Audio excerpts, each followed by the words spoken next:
Thanks for joining us as we go over the NFL odds to see who wins the NFC East, starting with the Philadelphia Eagles, which bookie set at plus 175. Philly made a terrific trade in landing running back Darren Sproles, but he's a pass catcher and not much of a runner. The Eagles better hope that McCoy doesn't go down. It's also a shame that Philly felt forced to trade top receiver Deshaun Jackson because of his salary and gang affiliations. It would have been awesome to actually see Jackson and Jeremy Maclin also with Riley Cooper together, while McCoy and Sproles are on the field together at the same time.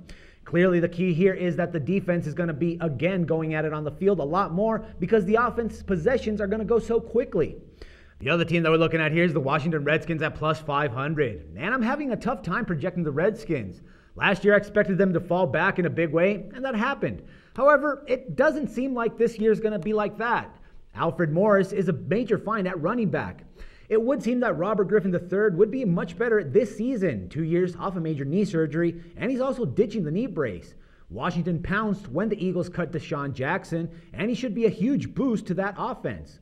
The defense wasn't very good last year, but the Redskins signed very good defensive tackle Jason Hatcher from the Dallas Cowboys and franchised outside linebacker Brown Ocarpo.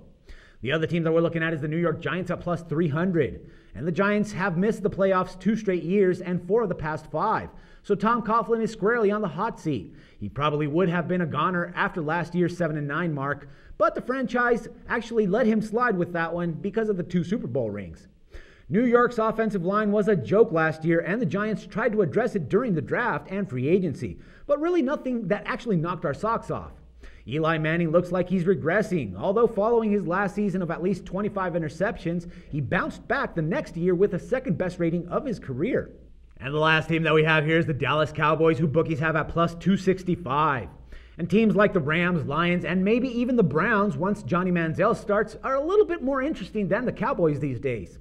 Superstar Tony Romo was just that because he wears a star on his helmet. Des Bryant is terrific, but he's a headache at times. The defense doesn't have a single player opposing offensive coordinators that they have to worry about with DeMarcus Ware gone.